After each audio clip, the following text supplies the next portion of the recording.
All right, so we have looked at this Ferris wheel and we've done several calculations with it. So then we were looking at some questions and we were looking at where is the sign positive. Well, when we're looking at where the sign is positive, we're looking at any of these values here, any of these angles will have a positive value of sine, so anywhere between 0 and 180 degrees. And then our next question was looking at where's the sign negative. Our sign was negative when it's below the center value, right? So any of these, so from 180 to 360. Okay? And then we were looking at the 4 different places where you can't draw, well, it didn't say 4, but there are 4 different places where you can't draw a reference angle triangle.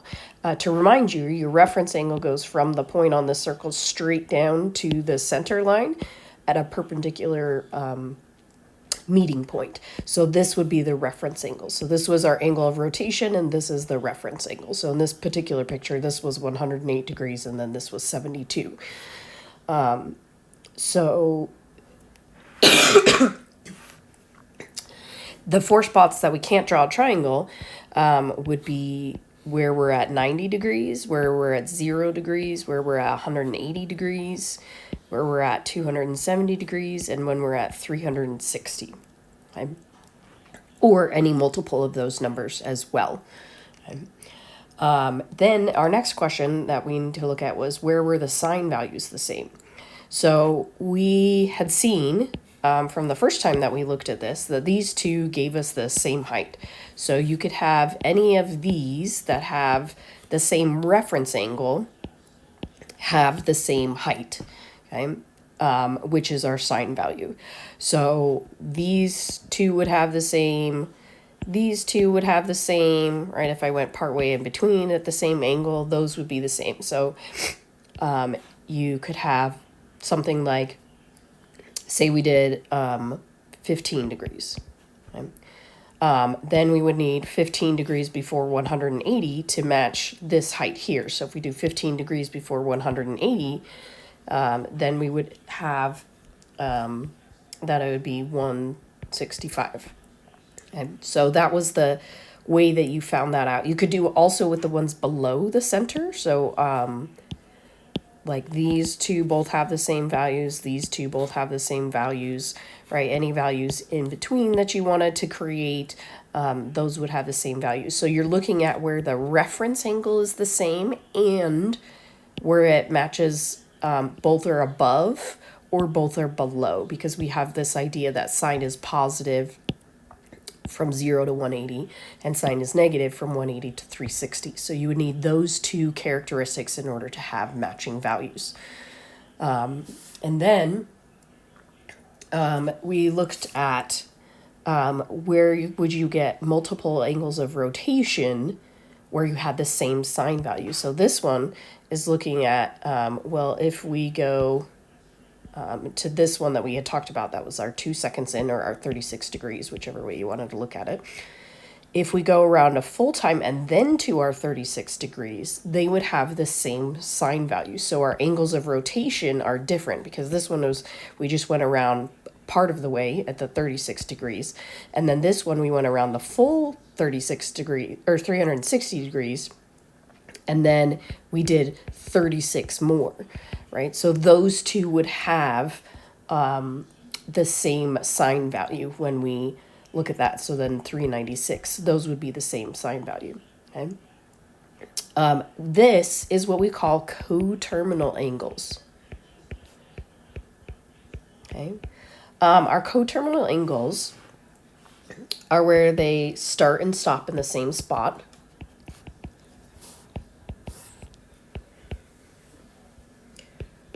But they differ by the number of revolutions.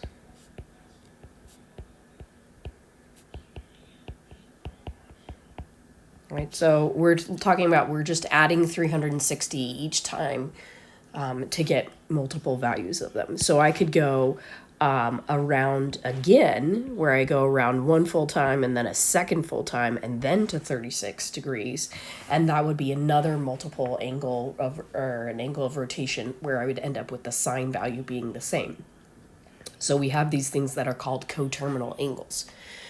And then, so as long as they're 360 degrees apart or a multiple of 360 degrees apart, those would be coterminal angles. So then we have, they were asking how big can the angle of rotation be and still be a sine value? And the answer is that it's infinitely going on forever, because we can keep going around and around and around and around and around and around and around and around and around. And then that would be still a value that we could calculate. Again, when we're going around, we would just be repeating the same values over and over and over and over and over again. But our angle of rotation is going up more and more and more. And then the last question that we're going to look at was how small can the angle of rotation be? And that is actually, we can be as small as 0, but we also can go the other direction. So if we go around clockwise, we can get negative angles. So you've not looked at negative angles before, but negative angles are possible when you're going clockwise.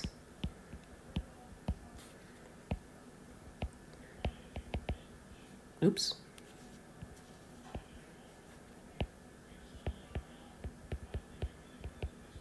Okay.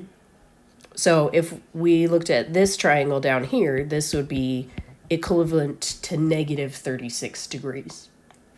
Okay. So our negative's telling us that we're going clockwise instead of going counterclockwise, right? And we can keep going around clockwise forever and ever and ever and ever and ever and ever. So I can get really, really, really, really, really small. Or if you want to look at it the other way, a very large negative number. So you can get infinitely small and you can go infinitely high. So you're going forever in both directions. One where you're going counterclockwise and then one where you're going clockwise. And your clockwise ones are negative angles, right? So this means that we have coterminal angles that are both positive and negative. So if I said find a positive and negative coterminal angle for 122 degrees, right? So if I want to find a positive and a negative one, since coterminal angles are the same, but they differ by the number of revolutions, since a revolution in degrees is 360 degrees, all we're going to be doing is adding and subtracting our revolutions.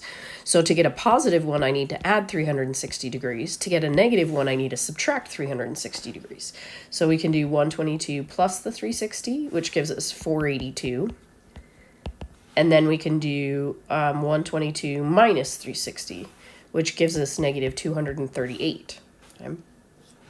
Now, I could also choose to give you something like find a positive and a negative coterminal angle for 456 degrees, right? So if we look at this one, we're going to do that same process where we're going to say, okay, we're going to add and subtract 360. This is what qualifies as your work. You need this to show your work so that I see that you understand that you're adding revolutions, or that you're communicating to those that are looking at your work that you're adding and subtracting a revolution. So here we're going to take 456 and we're going to add 360, which gives us 816. Oops. And then if I do 456 minus 360, then that gives us 96. But if you look at our instructions said to find a positive and a negative coterminal angle. Well, both of these are positive. So what I need to do is I need to take another revolution off of 96. So I need to subtract another 360 so I get to a negative one. So then this would be negative 264.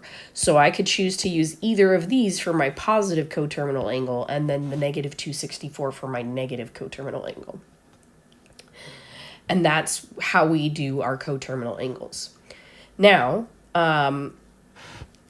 when we're looking at this, we're going to change from looking at just in a Ferris wheel to looking in a coordinate plane. Okay? So when we're looking at this, we start at the x value axis on the right side. We call this our initial side because that's where you're starting. And then wherever your angle is going, you call the ending the terminal side. Okay. And that would be your angle of rotation. Again, if you're going counterclockwise, that would be what we call standard position. So a standard position of an angle starts at the positive x-axis and goes counterclockwise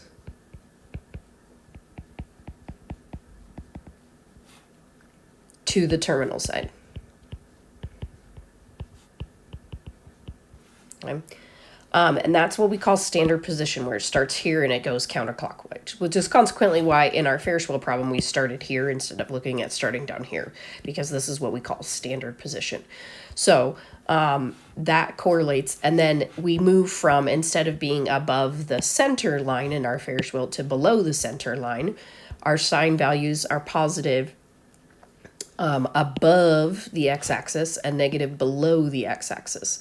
Now, this also means that because we have these coterminal angles, rather than saying that our sine is positive between 0 and 180, we want to switch and say that it's positive in the first two quadrants. So if you remember, this is quadrant 1, this is quadrant 2, this is quadrant 3, and this is quadrant 4. So our sine is positive in the top two quadrants, in quadrant 1 and quadrant 2, and then it's negative in the bottom two quadrants, which is quadrant 3 and 4.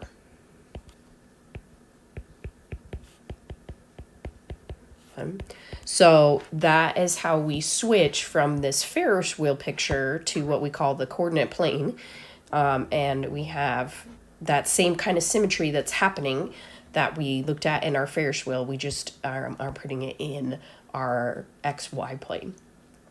Now, this also means that we need to take a look at what our reference angles are. So if I give you something that's find the reference angle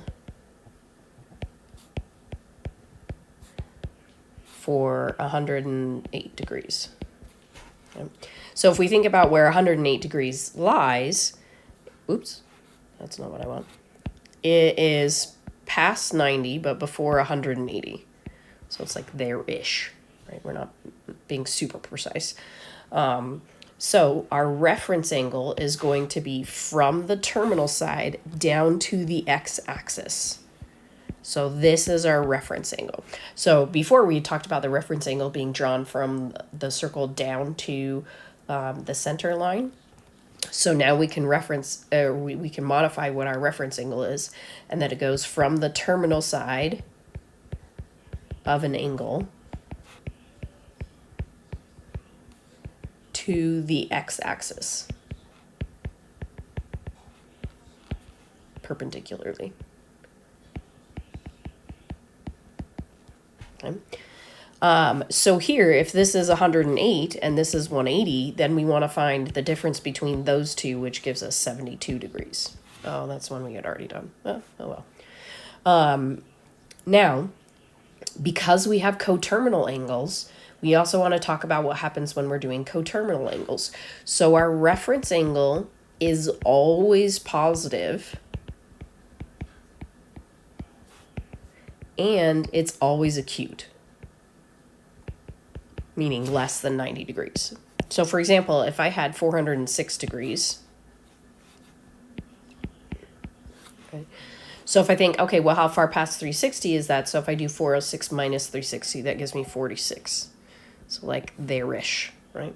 So then here, this is the terminal side to the x-axis. So this is my reference angle. So my reference angle is how far it is from 406 to the 360, which we just found by seeing how far past 360 we were going.